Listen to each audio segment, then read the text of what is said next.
Chapter 2, A Friendly Conference. It is rare in our present civilization to find a man who lives alone. This remark does not apply to hermits or persons of abnormal or perverted mental tendencies, but to the majority of mankind living and moving actively among their fellows and engaged in the ordinary occupations of humanity. Every man must have at least one confidant, either of his own household or within the circle of his intimate friends. There may possibly be rare exceptions among persons of genius in statecraft, war, or commerce, but it is doubtful, even in such instances, if any keep all their thoughts to themselves, hermetically sealed from their fellows. As a prevailing rule, either a loving wife or very near friends shares the inner thoughts of the most secretive individual, even when secrecy seems an indispensable element to success. The tendency to a free exchange of ideas and experiences is almost universal, instinct prompting this natural man to unburden his most sacred thought when the proper confidant and the proper time comes for the disclosure. For months I have kept to myself the events narrated in the preceding chapter, and this for several reasons. First, the dread of ridicule that would follow the revelation of the fantastic occurrences and the possible suspicion of my sanity that might result from the recital. Second, very grave doubts as to the reality of my experiences, but by degrees self-confidence was restored as I reasoned the matter over and reassured myself by occasional contemplation of the silvery hair I had coiled in my pocketbook, and which at first I had expected would vanish, as did the stranger's knife. There came upon me a feeling that I should see my weird visitor again, and at an early date. I resisted this temptation, for it was a feeling of the idea rather than the thought, but the vague expectation grew upon me in spite of myself, until at great length it became a conviction, which no argument or logic could shake. Curiously enough, as the original incident receded into the past, this new idea thrust itself into the foreground, and I began in my own mind to court another interview. At times, sitting alone after night, I felt that I was watched by unseen eyes. These eyes haunted me in my solitude, and I was morally sure of the presence of another than myself in the room. The sensation was at first unpleasant, and I tried to throw it off with partial success, but only for a little while could I banish the intrusive idea, and as the thought took form, and the individual presence became more actual to consciousness, I hoped that the stranger would make good his parting promise. I will see you again. On one thing I was resolved: I would at least be better informed on the subject of hallucinations and apparitions, and not be taken unawares as I had been. To this end I decided to confer with my friend, Professor Chickering, a quiet, thoughtful man of varied accomplishments, and thoroughly read upon a great number of topics, especially in the literature of the marvelous. So to the professor I went, after due appointment, and confided to him full particulars of my adventure. He listened patiently throughout, and when I had finished, assured me in a matter-of-fact way that such hallucinations were by no means rare. His remark was provoking, for I did not expect from the patient interest he had shown while I was telling my story that the whole matter would be dismissed thus summarily. I said with some warmth, but this was not a hallucination. I tried at first to persuade myself that it was illusory, but the more I have thought the experience over, the more real it becomes to me. Perhaps you were dreaming, suggested the professor. No, I answered. I have tried that hypnosis, and it will not do. Many things make that view untenable. Do not be too sure of that, he said.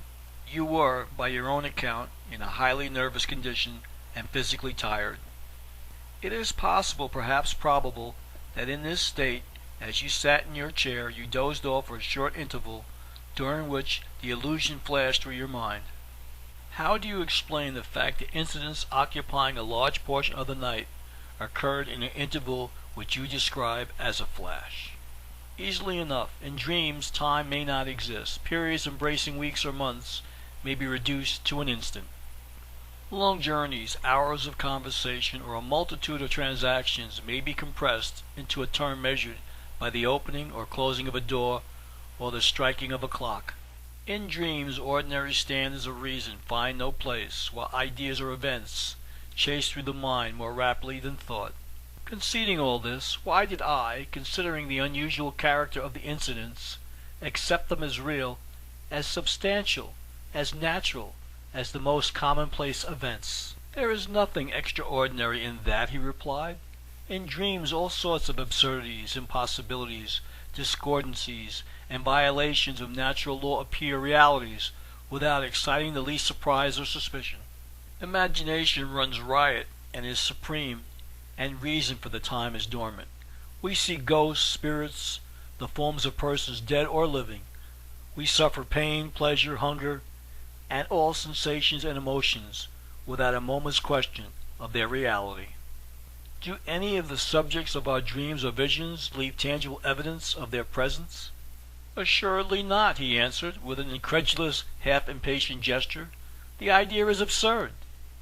"Then I was not dreaming," I mused. Without looking at me, the professor went on. "These false presentments may have their origin in other ways, as from mental disorders caused by indigestion. Nikolai, a noted bookseller of Berlin, was thus afflicted. His experiences are interesting and possibly suggestive. Let me read some of them to you." The professor thereupon glanced over his bookshelf, selecting a volume, and proceeded to read.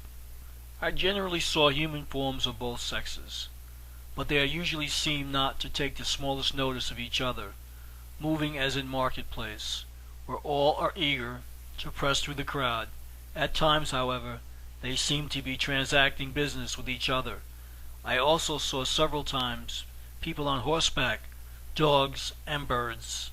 All these phantasms appeared to me in their natural size and as distinct as if alive, exhibiting different shades of carnation in the uncovered parts as well as different colors and fashions in their dresses, though the colors seemed somewhat paler than in real nature.